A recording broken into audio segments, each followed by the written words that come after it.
Hi FPL managers, welcome to FPL Team Talk. As you can see in this video, we're looking at team selection for game week 7. The wildcard has been activated. I felt I just was kind of railroaded into it and pushed a little bit earlier than I'd like to. I'd love to wait till the international break started or was over in game week 8. With the news of Trent being definitely out, Shaw's 50-50. I've got Ayling, Bamford. I just couldn't hold off. I just thought the rewards for waiting didn't outweigh what they possibly be this week. So I've triggered that wild card. Let's have a look at my side of my team selection. I've got a few difficult sort of questions and problems to look at. Let's take a look. Before we go into this any further, please guys, remember, please subscribe. You can always change your mind later on. Help the channel out. Give it a like. Let's have a look at my wild card. So as you can see, I've gone for Ramsdale in goal. He's playing Brighton, who I've just replaced him with. Sanchez has gone out, Ramsdale's come in, both 4.5. Brighton's XGA against, goals against, is really good. Their defensive record this season has been brilliant, as it has been over the last couple of seasons. So maybe I'm going against what the stats are saying. I think they're second in the league in terms of expected goal against. Ramsdale just seems too good to turn down. 4.5, an Arsenal defender. They've only conceded 1 in the last 3. I somehow feel I've just got a bit more confidence in him going throughout the rest of the season. I suppose if I was going to just gamble on who was going to outperform each other, Ramsdale or Sanchez, I think I'd go Arsenal and Ramsdale. So he gets the nod over Foster, who's my backup goalkeeper. I think I'm definitely going to trust him. Ramsdale, I feel that's a really low-scoring game on offer there. Just hoping maybe that Arsenal can just nick it. With Ben White there as well, who I've had from the start, I've got 4.4. I think he's nailed on again in that Arsenal defence. I just like him. I don't think he offers much attacking return, but I have got the option of taking him out and bringing Cancelo in. So that may still happen. Christensen and Rudiger, both of those come into my side, as long as Diaz. A week early, really, like I said, with the injuries to Trent, Shaw still doubtful, Bamford, Ayling out. Just felt that I had to do it now as opposed to the week later. I still feel that Man City defence with 5 clean sheets, you can't rule them going out to Anfield and keeping a clean sheet. I think maybe doubling up on that Arsenal away at Brighton.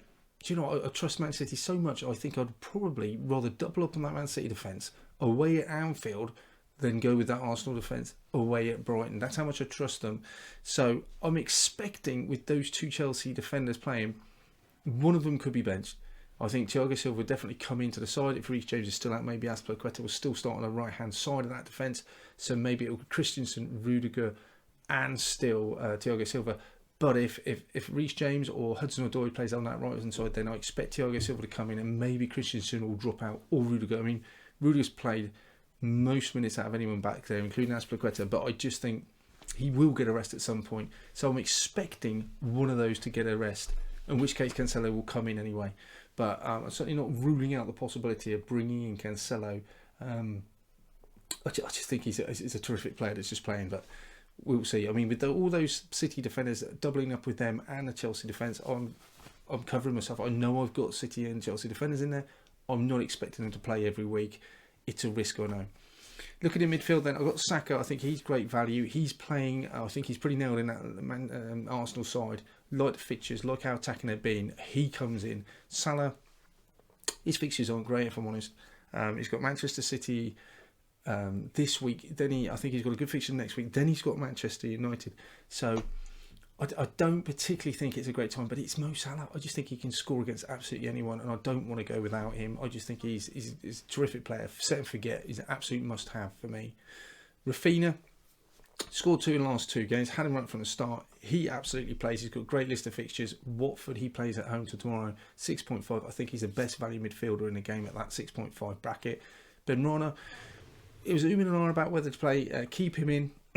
He's 6.7 at the moment. I got him for 6.4, so I've got some investment wrapped up in him. Scored in midweek. I just feel that he has to keep playing for West Ham. Good fixture at home to Brentford. I do like him. I think I've got to keep him in now. Absolutely will regret, I feel, take him out. So Benrahma keeps his pace. Captaincy then on Lukaku. Southampton only conceded 1 in the last 3, so I do have some little bit of reservations because Lukaku hasn't scored. Chelsea haven't scored in the last 2.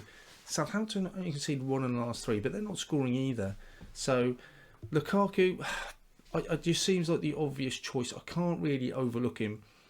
Chelsea haven't really gone berserk against anyone so far, I don't feel, this season. Southampton, maybe it will be. They're desperate for a win. Not playing too badly, but just no win on the board. They'll not be looking forward to this trip, I don't think, to Chelsea. But who knows, they could go, if they do the rearguard action like they did at Manchester City, where they're almost unlucky not to get all 3 points, maybe it'll be a tough game for Lukaku. I just feel you've got to play the odds here, and Lukaku just seems the obvious choice. Gut feeling goes with him as well. I could easily go with Antonio against Brentford, but again, no easy games in the Premiership. Antonio, though, stays. I've got, again, lots of money invested in him, so he keeps his side against Brentford. Hopeful some returns there. On the bench, Foster away Leeds. He's a good playing goalkeeper for 4 million. It seemed clear to me to be on the bench. Gallagher, I really like. I think against Leicester, who are not having the best of times, he could return for me in that game. So, not ruling bringing him in. I've even had thoughts about taking Salah out, but it's just the fact that Salah's on pens. It's Anfield, it's Liverpool, it's at home. Do you want to take it? Salah out? I just don't think I can bring myself to do it. Rafinha can't. Saka plays.